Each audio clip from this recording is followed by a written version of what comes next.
Hey everybody, how's it going? It is Thursday, October I don't remember what day it is. I think it's the 22nd. It's the 22nd. Thursday, October the 22nd, 2020. This is Fandom Empire Live. Apologies for being a little late. Some stuff ended up happening prior to going live, and then I was a little late getting to Braden, and we'll talk about that stuff at the end of the stream. But thrilled that this is finally happening. I've been talking to Braden about coming on for a long time, and then I started bugging the living shit out of the guy for advice on Haddonfield the Vanished, because he is in fact doing his own Indiegogo fan film titled The Haddonfield Nightmare. And without further ado, the man himself, one Mr. Braden Timmons. How's it going, man? I'm doing good, man. I'm really excited to be here. It's been quite a while, like you were saying, that we've been talking and trying to get this set up, but finally happening, and I'm really happy to be here. How are you? Well, I was doing great. I told you about a little something before we went live, and we'll address that later. But outside of that, busy, man. Things are busy. I now have a brief glimpse into what you've been going through. Oh, yeah, man. I mean, in terms of Indiegogo, it's pretty stressful, isn't it? Like when it comes down to running an Indiegogo campaign, like you're just constantly checking it, like almost all the time, and you're just like, do we get anything else? Or like, excuse me, like when you get those emails saying like a new contribution has come in, oh, it's the greatest thing. It can make your whole day, When we did ours, I basically took a look at It's Me, Billy, which Dave McRae's doing, and then took a look at yours, and I figured, well, Dave's got 20,000 plus subscribers. We have a little more than two. I think we're 2,300 plus. So if he had 663 backers, we're 10% of what he is. Maybe we can get to around 60.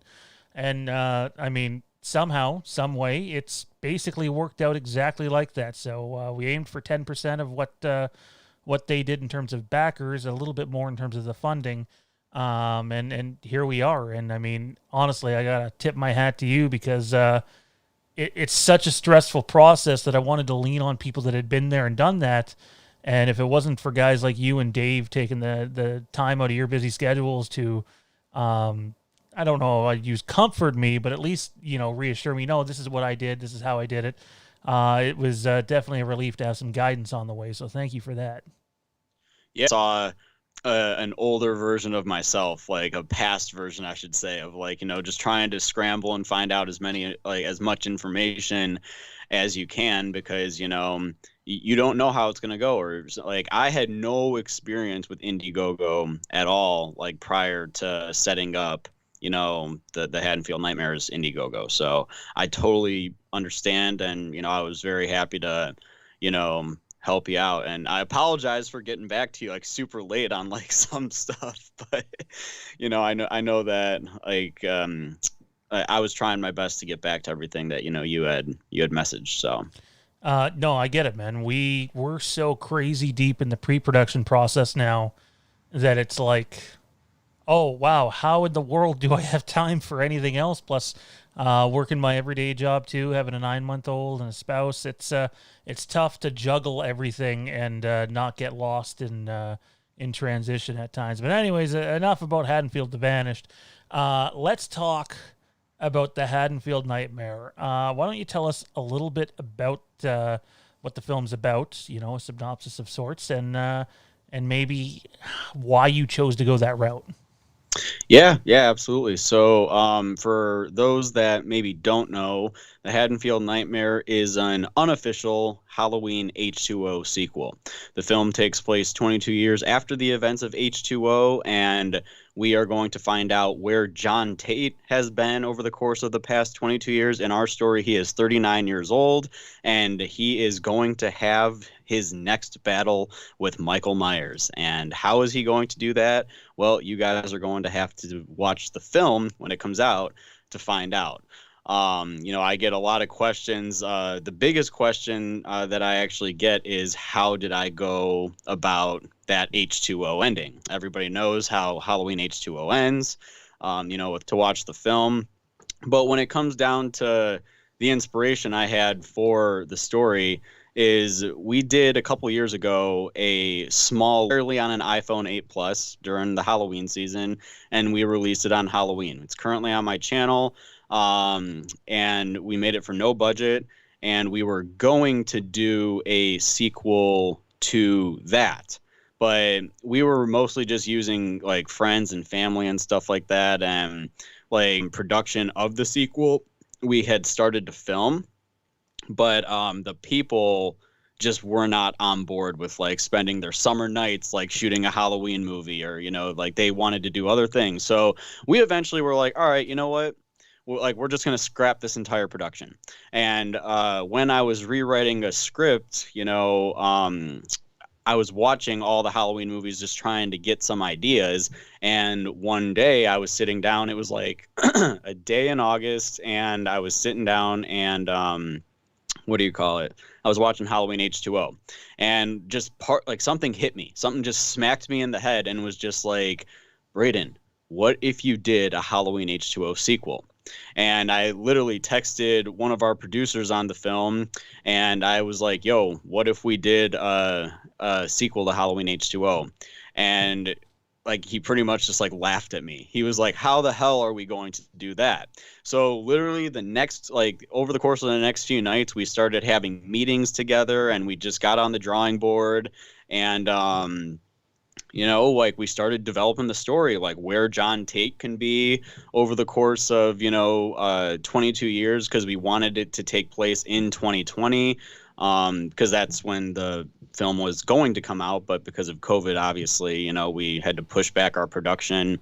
But we just started putting together all these pieces, and I really couldn't have done it without the team that I have. They really bounced a lot of ideas my way, and even though I was the main writer for the entire script, I really got to give it to my team for helping me come up with some of the concepts and the ideas that go on in the movie, and just kind of how they're written within the script. So that's just a little bit about it, man. It was a stressful process, but I think that we have something very, very special that I think fans are going to really enjoy come 2021.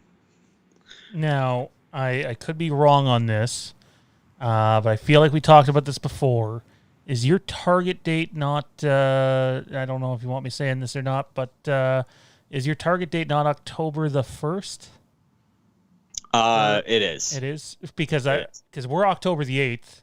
And then Halloween Kills would be the following week. So you would have your movie, our movie, Halloween Kills. And I think both of those are positioned real well, to be honest. I mean, everybody's going to be searching for content at that time. And I couldn't agree more. I keep telling our team, they're like, but Braden, what if it's done, even before October and stuff like that? I'm like, dude, I don't care if it's done before October. I'm like, I want it to come out in October, and I'd like it to come out, October 1st is a Friday. Everyone's going to be itching for Michael Myers because Halloween Kills is going to be coming. Now I'm not saying we're going to do as good as Halloween Kills, right?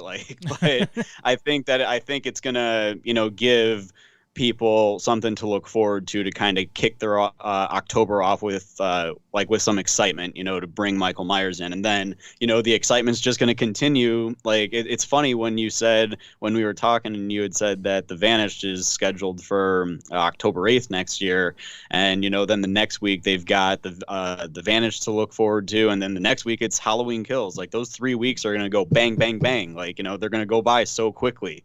So yeah. I mean, I think our target is to have the film basically finished and done sometime in August, so we have time to distribute all the Blu-rays and stuff. But October was definitely the date for us. I know my cousin and I, who's the co-writer and co-director on this, had some back and forth. Well, do you release it earlier? Is it a good idea to, maybe aim for summer? And I was pretty set on October, and I'm not the one doing the edit. I'll have such a minor role in the editing other than deciding what happens with the edit. We have someone else editing, so they have to do that in between their 9 to 5 job. And when you're putting together a 1 hour movie, it's gonna take a lot of time to piece together. So I totally get it taking some time, and I think good things come to those that wait, and I definitely can't wait to see it. I do have to ask you though, it's beginning as Halloween Resurrection. Do you go a different route with how it continues? Yes, yeah. So I personally cannot stand Halloween Resurrection. I think that it's an abomination of a film. Sounds I about mean, like the beginning, I mean, there are so many fans that, like some fans really, really like Halloween Resurrection, right? But the beginning, I mean, it's okay up until like the kiss of Laurie, like when Laurie kisses Michael. I just can't stand that. And then even like the whole, I don't like the way Michael Myers looks in the film, but we are definitely not going the route that Resurrection went. So that was tricky. That was probably one of our longest meetings, and it actually took between 2 or 3 meetings to finally come down to a consensus of how we wanted to handle that. Because before I can start writing the script, I needed to make sure that we had the major turning points of the film. We had to make sure that, I knew at least how we were going to go about Michael Myers surviving the end of Halloween H2O.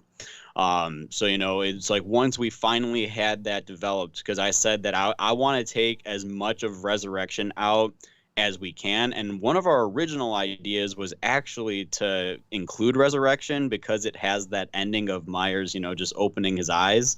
And then that's it.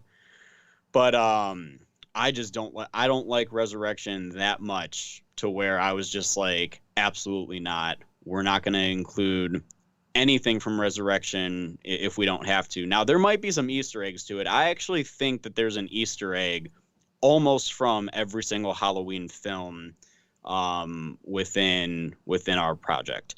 So I think that you just got to kind of pay attention to, certain things that are going on or even certain lines of dialogue. And you just might be like, oh, okay. Like, I see where that's from. So we try our best to, pay homage to the entire franchise. Nice. That's good. I like that. I know some people aren't fans of Easter eggs, but we definitely have a few in our film too. And much like you, trying to tackle how does Michael survive, our big thing was we were doing a sequel to Halloween 4. And obviously the big talking point's Jamie Lloyd.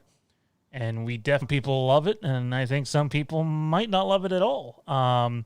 But we couldn't proceed with how we were going to do the rest of the film until we figured out what was going on with that character. So I absolutely get approaching it from that way. Nate's Horror Channel in with a super chat. Michael rocking that afro in Resurrection.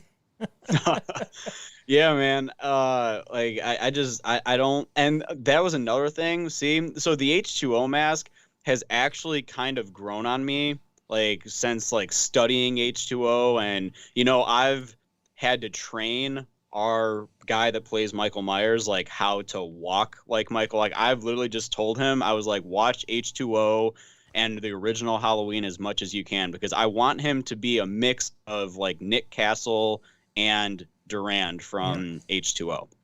So I'm like pretty much like on top of him, like, you need to like walk like this, or, and like in between takes, he's like, am I doing it right? Like he literally, the first thing he asks me is like, when we come back and watch playback, is he'll just be like, what do I need to fix? Like, he's like, do I need to fix anything? Like, because he just wants to make sure that, he's getting into that character and that he's, walking like Michael Myers should. And I got to give him hats off, man. I think he's doing a great job so far. I think that he's doing a really great job at studying the character and understanding the character, and just what he's supposed to do. So anyway, going back to what I was saying about like the resurrection mask, and we probably would have had to use the resurrection mask, but instead we got a custom made Halloween H2O mask done for the film, so that way we can use that. And like I said, the H2O mask has kind of grown on me, over the course of kind of, putting together my notes and having watched the H2O. Man, I watched H2O like maybe, I gotta say, I think I watched it like 8 times in a week, trying to make sure that the continuity was, all there, and that everything was all put together the way that I needed it to be. So, and just kind of like watching Michael Myers in that mask, I'm just like, it's kind of grown on me. But, I know that there might be some people that just pisses off because they're like, oh, I hate screw the Halloween H2O mask, like the seeing his eyes and stuff. But I mean, I personally like it. So. I mean, I like that you guys, I was going to ask you about the mask. I mean, it definitely looks like an H2O mask to an extent, but you can tell it's customized and it's something different. And I like that you guys are using something different. That's not just an exact carbon copy of what we see in a previous Halloween movie.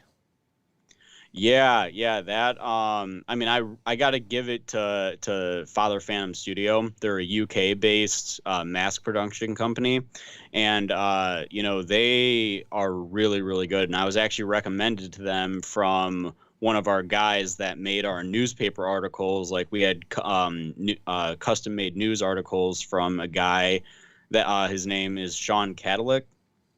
He's in a couple Halloween groups, and I kept seeing that he was posting,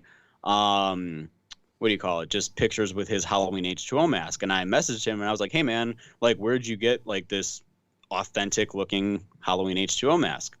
And because I knew it wasn't a Father Phantom or not Father Phantom. I knew it wasn't a Trick or Treat Studio mask, that's for sure.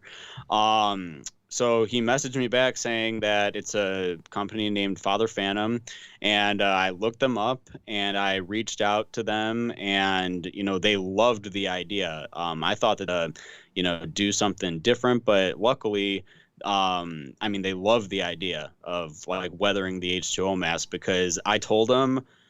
I just told them what I wanted. I was just like, I wanted it to look beat up. I wanted it to look ripped up and stuff like that. I was almost just like, think Rob Zombie's Halloween, but give it your own touch. Yeah. And, I gave them free reign to, play around with what it is they wanted to do.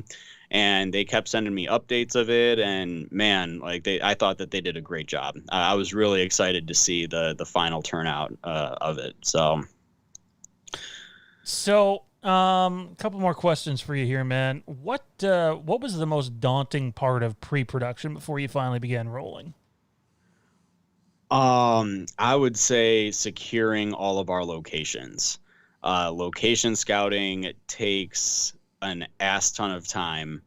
And, you probably know that right now because, you're probably going through location stuff. But securing locations, because like with Friday the 13th fan films, you need you need the woods, you might need a couple cabins like here and there, and you can shoot a perfectly acceptable Friday the 13th fan film. Never Hike Alone was a great example. Even though that was made for a solid amount of money, yeah. You can shoot a Friday the 13th fan film like in the woods and stuff. Halloween, you need a town, you need houses for Michael Myers to go in and out, and it was really, really daunting to find the locations that we did. But we ended up doing it, and I'm really, really happy with how everything looks so far.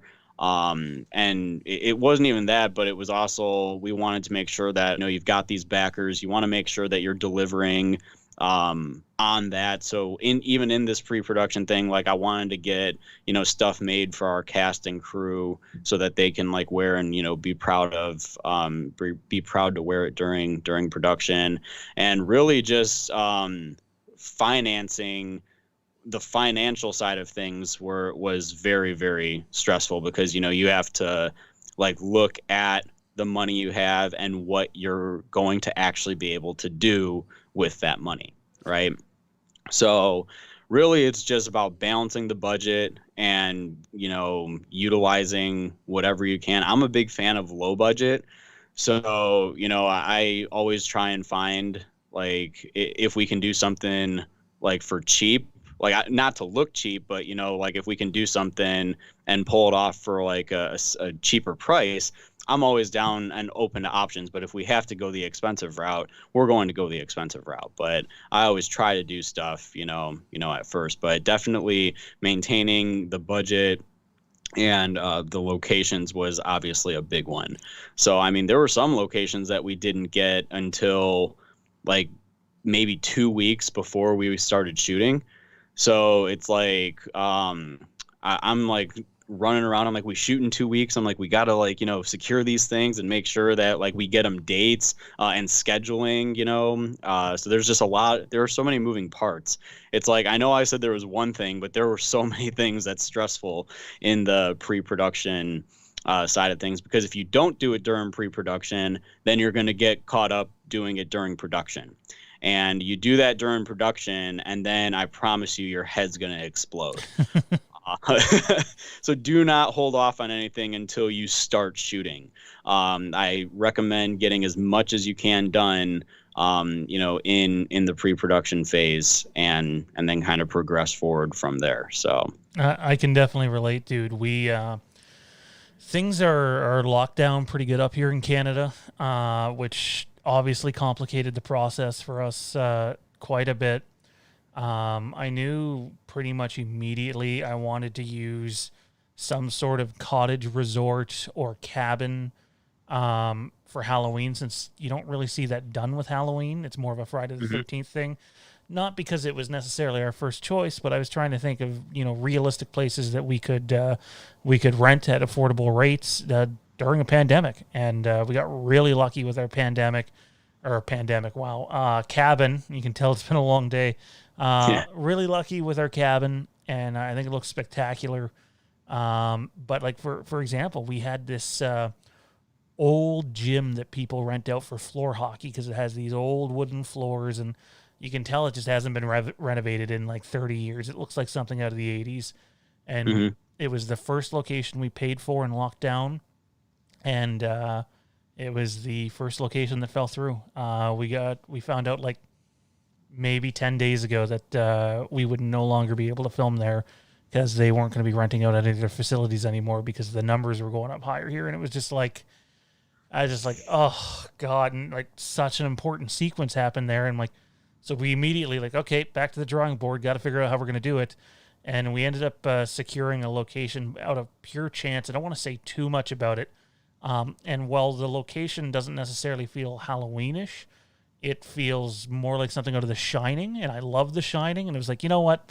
Whatever, I'm okay with that. I'm good. And so we got lucky in that regard. But the budgeting stuff, dude, that changes every single day, right? Like, I made the mistake of launching it just took so much time to get the Indiegogo up, like well over a month easy.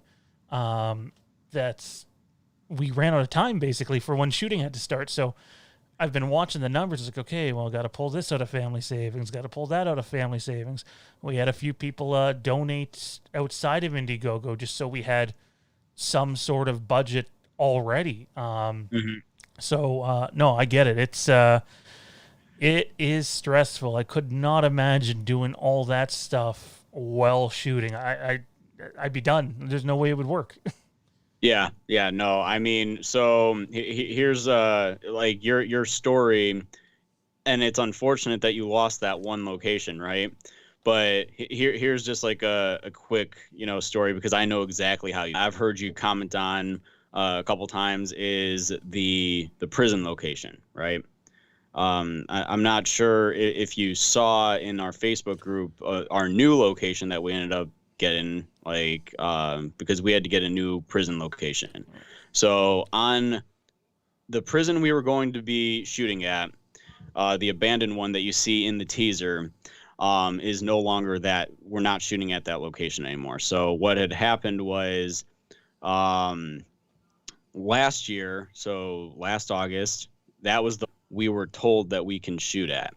And it's because I have a buddy who works in law enforcement that, had access to it because they do some training there. And he was like, oh yeah, dude, like, we'll be able to shoot there and stuff. So for an entire year, like we were going out there, we were scouting it. We spent so much time out there, like planning and getting all of our shots and stuff like that, like written down. We were all good, even up until the week before production. The day of production on September 18th this year, I got a call. I was at work. I was at my regular daytime job. I was amped out of my mind. I was like printing out like our sides and stuff like that we were going to be shooting. And around 10:30 in the morning, I get a call, and it's like our entire group. It's like our production team, and they were like, Braden, we have a little bit of an issue. Actually, it's a major issue. They're like, Braden, we no longer have access to the prison location, and I thought that they were joking. I thought that it was like production day. They were like calling me just to, like just fuck around, like they were just like calling to like make my heart sink a little bit. So the first day of production, I promise you, I was not okay on set. Like we got out there. I mean, we still had to shoot, but so we lost that location, and it was very, very, very unfortunate. Because of then that put me in a position to where I had patient. I was so thankful that now we're shooting at a prison that's closer to my house. And it's actually a much better location because we're shooting at the old Joliet prison in Joliet, Illinois. Nice. And that's where films like The Blues Brothers, Public Enemies have filmed. I know the TV show Fargo was just filming there not too long ago. So I'd say our location is definitely more known for film productions, to be at. So I am really, really excited about it. We have just looking at it, and if you haven't seen the pictures, I posted them on the Facebook group. But I mean, just looking at the location, there's a big open space like behind the walls than the location that we had. So it all kind of worked out like that. The guy was super, super cool, with us. I told him our sob story of what had happened, and I had a script. I spent maybe a week rewriting certain sequences, like rewriting the ending and stuff. But I loved my current draft so much that I was willing to do whatever it took to bring that story to life. So I was having meetings with just everybody I could, everybody that would listen and talk. So, I know exactly how you feel, man. So just props to you for, sticking with it, and it could be tough. I know we've gotten asked a few times, well, once you're done this one, you can immediately go into like a sequel, and it's like, yeah, we have plans for more, but I'm almost looking forward to when shooting finishes, hand it off to the editor. Obviously, they still have to oversee it, but just to be like, just let out a huge, huge breath and just sort of, get yourself back up. Where can anybody find information on your film, man? And at what part of what point are you at now? Are you almost done shooting, or are you still in the thick of it? So we are currently, I'll answer your first question first. So you could find information about it. It is on IMDb if you type in the Haddonfield at all. Like if you type in the Haddonfield Nightmare will pop up. You could see the cast. You could see scene stuff like as we kind of move through production. So you could also find some pages on Instagram at the Haddonfield Nightmare Movie. You could follow the Bat Productions Instagram, Bat Productions Official on Instagram. Haddonfield Nightmare Group is on Facebook. That is what I mostly post in. So, you guys can join the Haddonfield Nightmare Group. Highly encourage it. You'll see a lot of behind-the-scenes stuff. Stay tuned for Halloween. That's all I got to say. That's all I'm saying. I shouldn't even have said that. I'm going to zip that. I'm going to zip my mouth real quick. But what do you call it? So, yeah, we are on social media. So you just look up the Haddonfield Nightmare, and you guys should be able to find us. And, I as well. Nice. So and what you guys almost wrapped up now, or you still got quite a way to go?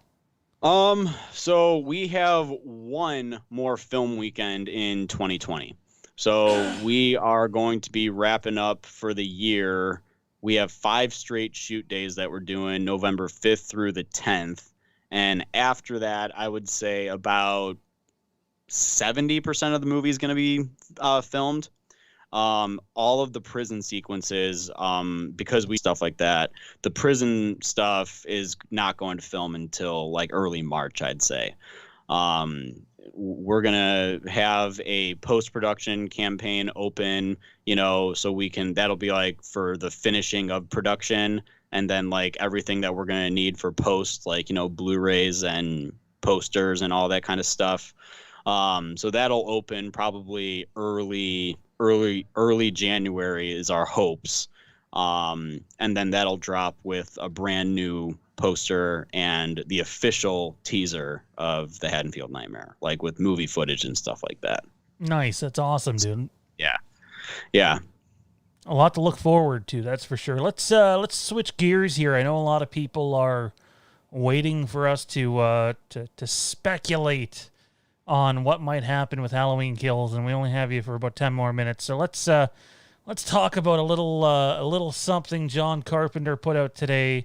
I can't remember if it was Instagram or Twitter. I was literally working, and I had 4 Myers masks, and he says something along the lines of he returns home in 9 days, and I think he's just alluding to Halloween, the holiday. Now, I'm not saying nothing is going to drop on Halloween. I'm on the record of saying that our primary source says something is coming on Halloween. I just, it's probably not a good idea to disagree with your primary source, but I just don't see it happening with everything getting backed up. And I'm not sure the Carpenter social media post, changes my stance on that. I hope we get something small, but, I think that remains to be seen. Where are you with it, man? Do you think we're getting something on Halloween? I mean, honestly, dude, because I obviously follow John Carpenter on social media. I honestly didn't even think that had anything to do with Halloween Kills. I thought that was simply for, that just simply referred to the holiday, and that's it. So that's an interesting, stance to where people are, getting to where maybe something's dropping. I do think that we might get a little something on Halloween. I'm only banking on like a poster or something. I'm not thinking that we're going to get anything other than that. If we did, I'd be shocked. I know last year, for Halloween, we ended up getting the, we got that little behind the scenes first look and everything but I think that if anything, it might just be the official poster, but I'm not banking on anything too huge. Well, time will certainly tell, man. Dude, I want to thank you for taking 40 minutes of your night here tonight to sit down and let us in on the Haddonfield Nightmare and what's going on over there. It's been a pleasure to finally, as I just realized my phone is recording every word that I'm saying to you right now for some reason. Where can everybody find you at, dude? You guys can find me all over the place. I'm on Facebook, Instagram, Twitter. You guys look me up. I should be there. YouTube, that's for sure. I do have all my social media links on my channel, so you could follow me. Follow me on Facebook, Twitter, Instagram, all that kind of good stuff. And then, Sean, thank you so much for, having me on the show. I know it's been, like we said in the beginning, a very, very long time coming. Glad we were able to finally do it, and I hope we can do it again soon. But, I also just want to take a minute and, say congratulations on, almost hitting your guys' goal. If you guys haven't already, go and support Haddonfield the Vanished. It closes in 12 days?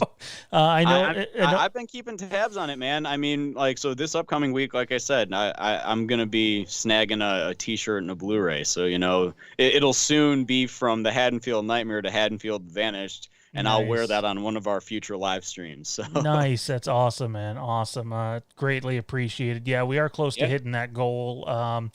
To be honest, there's a few people paying off of some. So Indiegogo didn't really give payment options, like if for some of the bigger perks for someone to be able to pay in multiple payments. So we made the deal with a few people that they could just donate on when you scroll all the way to the right, it says donate whatever amount, and we would keep track of it for them. So I can say that really it's technically official that we're gonna hit our mark, but we had 2 higher marks we wanted to try to get to too. So every extra dollar will help the just the production go a little bit smoother. So we'll see what we end up with, and the support's been fantastic, and the advice along the way, dude, has been greatly appreciated.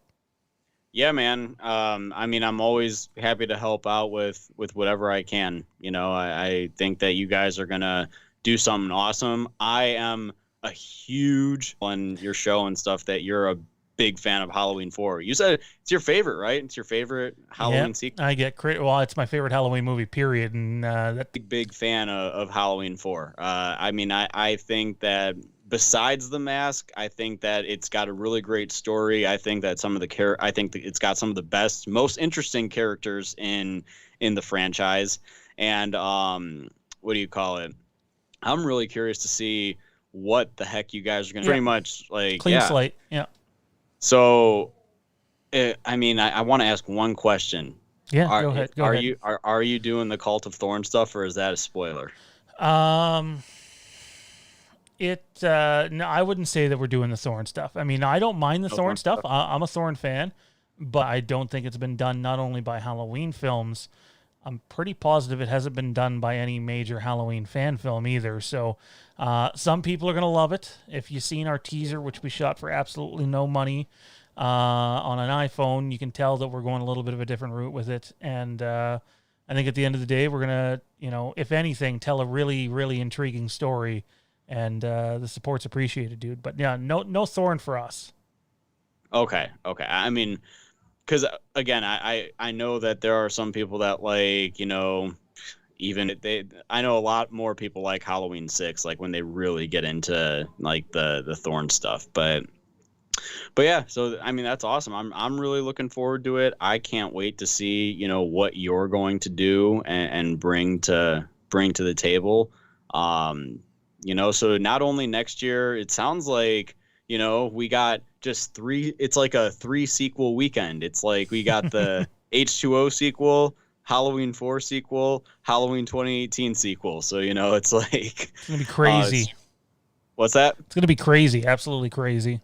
Oh, dude, it's going to be so awesome. I'm really, really excited. And, I can't wait. I think 2021, fingers crossed, is going to be a better year than this shit show of a year has been. I hope you're right. Check out Braden Timmons on his YouTube channel and check out the Haddonfield Nightmare on social media. Can't wait to see what you guys do, dude. And we'll definitely keep in touch. Yeah, sounds good, man. Thank you so much for having me. And, if anyone ever has any questions, I try and get back to people on social media. So feel free to reach out. Awesome. Thanks a lot, man. It's appreciated. Mm-hmm. That, ladies and gentlemen, was Braden Timmons, writer and director of the Haddonfield Nightmare. He's got all sorts of things going down on Bat Productions. I believe he's involved in some sort of a Jason film too. I don't know if that's Voorhees or My Special Boy. I get them mixed up. Apologies. We've had a few people complaining about the stream quality. I can tell you if there's an issue, it's not on my end. It's in that thing where if you're watching on a mobile device, it's causing some issues. So if you have a tablet or a browser that you can open to watch this in, excuse me, that is probably the better route to go. As we get ready to pull in someone else, we're gonna say adios to Braden Timmons and welcome to the show for however long. I don't know. It's gonna depend on whatever's going on with these YouTube issues that we're having. I feel terrible, honestly. It seems like quite a few people are having issues tonight, and that's too bad. Well, you don't get your own whole shot. That's not happening. Let's see if we can. Oh, and he's sporting the Halloween shirt again. Look at you. There we go. It's none other than Mr. Tommy B himself. Dude, I understand you were having some issues with the stream too. I don't know what's going on. This is YouTube sometimes. Yeah. It seems like it's an issue we're all having. I'll tell you right now, I'm not on a mobile device. I am on Wi-Fi, but I'm not on a phone or anything like that. Maybe it's something on the YouTube end. The only other thing that comes to mind is could it be your connection? But no, my connection has been excellent. As soon as the first one came out, it must just be a YouTube thing. That's the best case that comes to mind. I've been in this stream since it started, since before it started, and the issues originally it was just the image quality was a little bit meh. I was going to talk to you later about that, but then it started buffering a little. So that's weird, but let's try to keep on going and just push through. It is, and honestly, it should clear up on the. The chat has disconnected now. I have no idea what's going on here. This is actually a little frustrating. Braden's a great guy, and to see that it was having connection issues during him, it would be a bit of a piss off. We're going to open the floor to, if anybody wants to send in a super chat to support the channel, feel free to do so. Now's the time to do so. And we're going to open the floor to any questions anybody might have and talk some Halloween and some other stuff here. I'm honestly, I'm really annoyed, actually.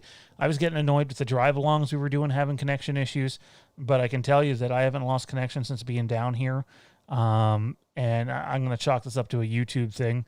I suppose it could be Streamlabs, but Josh Hart in the chat says the other day you said we could be getting more than a sizzle reel, but not a trailer. You guys seems to change your opinion on like day changes to night. No, Josh. Look, I love you, buddy. I love the fact that you support the content, but if there's anything that I fucking hate, it's people misquoting me.